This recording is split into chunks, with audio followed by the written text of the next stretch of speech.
beradanya kami di depan sini akan menyampaikan materi kami yaitu tentang kognitif, ya,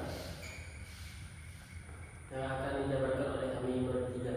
Baik, di sini saya Osama, saya Nurita, saya Yumianti. Nah, di sini kami akan menjelaskan tentang kognitif. Baik, kita mulai dari pengertian kognitif, ya.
Baik, di sini ada dua pengertian dari kognitif menurut para ahli. Yang pertama adalah menurut Susanto, kognitif adalah suatu proses berpikir, yaitu kemampuan individu untuk menghubungkan, menilai dan mempertimbangkan suatu peristiwa. Nah, sedangkan menurut Sugino, kemampuan kognitif yaitu membantu memecahkan suatu masalah. Nah, itu adalah pengertian dari kognitif tersebut.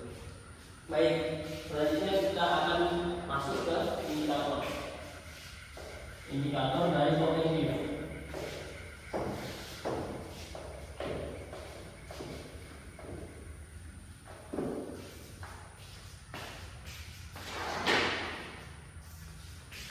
Kita akan masuk ke indikator.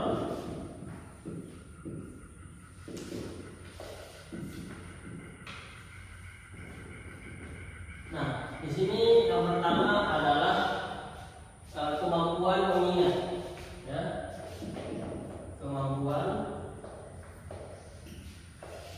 mengingat. Setelah kita mengingat, ya, tentunya yang selanjutnya itu kita memahami apa? Pemahaman.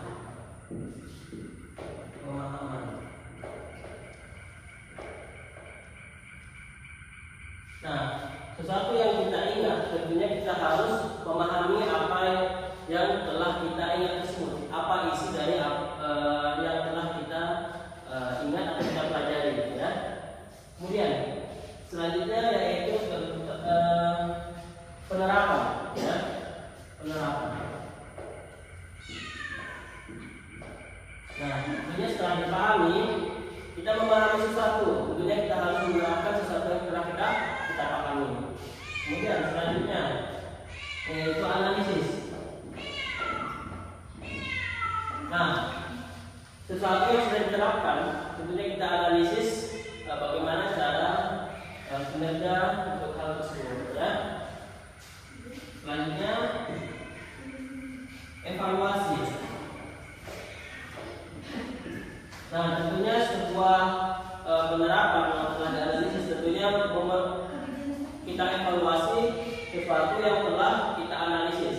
Apakah di situ ada kekurangan ataupun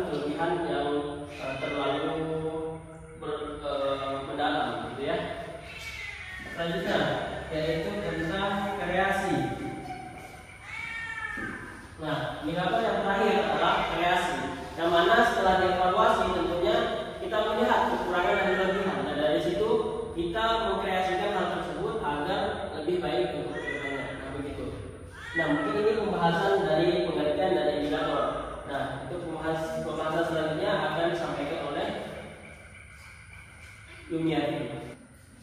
Baik, selanjutnya saya akan menyampaikan tentang alat penilaian kognitif dalam pelajaran bahasa Indonesia.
Baik, menurut Sulastiningsi, dalam pelajaran bahasa Indonesia, penilaian kognitif itu dapat dilakukan dengan dua cara. Yang pertama yaitu tes tertulis dan non-tes. Tes tertulis adalah metode evaluasi yang menggunakan soal-soal untuk mengukur pengetahuan kognitif siswa. Jadi dalam tes tertulis itu ada